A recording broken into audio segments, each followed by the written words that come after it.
इतना है तो असफल होने के सारे रास्ते बंद कर दीजिए। ध्यान से सुनिएगा। जीतना है तो असफल होने के सारे रास्ते बंद कर दीजिए। पुराने समय की एक कहानी बताता हूँ दोस्तों। एक छोटा सा राज्य हुआ करता था। एक दिन उसके गुप्तचरों ने अपने राजा को सूचना दिया कि पड़ोसी राज्य हम पर हमला करने वाला है। गुप्तचरों ने कहा कि खबर एकदम पक्की है, सिर्फ 3 दिनों के भीतर पड़ोसी राज्य की सेना अपनी विशाल सेना के साथ हम पर हमला कर देगा और उसकी बड़ी सेना के सामने में हमारा टिक पाना बेहद कठिन है। राजा बेहद चिंतित हो गया। स्वाभाविक है। उसने तुरंत सभा बुलाई, सभी लोगों से सलाह मांगी कि हम लोगों का मरना तय है, हारना तय है। अगर किसी व्यक्ति के पास सुझाव है तो कृपया करके वह अपना सुझाव हमसे साझा करे। राजा के पास एक मंत्री था, बड़ा चतुर। उसने कहा, राजन, जब जान पर बंधी आई है तो इसका एकमात्र उपाय है कि हमें आज ही पड़ोसी राज्य पर हमला कर देना चाहिए।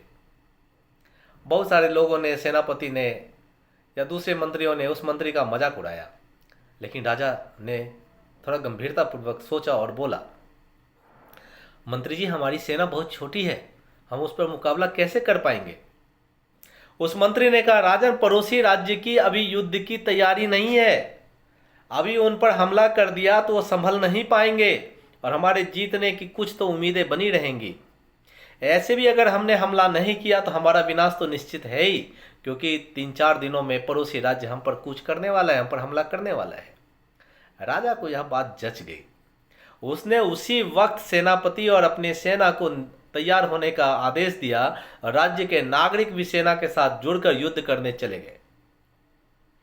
पड़ोसी राज्य में जाने से पहले उस सेना को एक विशाल नदी के ऊपर बना हुआ एक पुल को पार करना था।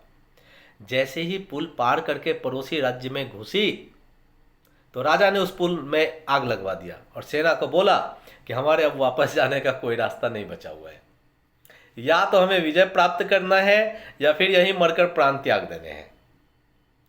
अब सैनिकों के पास केवल एक रास्ता था, लड़ो, लड़ो, सामना करो, मुकाबला करो, विजय प्राप्त करो। सभी सैनिक पूरी क्षमता के साथ लड़े और पड़ोसी राज्य की बड़ी सेना को मात दे दिया और उस बड़े से राज्य पर कब्जा कर लिया। तो दोस्तों, कहने का तात्पर्य यह है कि जिस तरह राजा ने अपनी सेना की असफलता के सारे रास्ते बंद कर दिए, ठीक वैसे ही आपको भी अपनी असफलता के सारे रास्ते बंद करने होंगे। आपने स्वयं महसूस किया होगा, जब इंसान के सभी रास्ते बंद हो जाते हैं तभी वह सबसे ज़्यादा मेहनत करता है और सफलता हासिल करता है। जब आप मुश्किल की घड़ी में पड़ते हैं तो आप अपने आप को उस मुश्किल से उबारने के लिए, बाहर निकालने के लिए रास्ता तलाशते हैं। अपनी सफलता के लिए खुद को झोंक दीजिए। अपनी असफलता के बारे में सोचना ही छोड़ दीजिए, क्योंकि आपके पास असफल होने का कोई ऑप्शन है ही नहीं। खुद को असफल होने का कोई ऑप्शन दीजिए ही मत। डरिए नहीं। कोई भी समस्या आपकी समस्या से, आपकी क्षमता से बड़ी नहीं है। तो दोस्तों, जुट जाइए। सफलता आपकी राह देख रही है। आपके सफल होने के लिए सफलता भी बाह पसारे आपका स्वागत करने को तैयार है। उस सफलता को आलिंगन कीजिए, अपने बाहों में भरिए।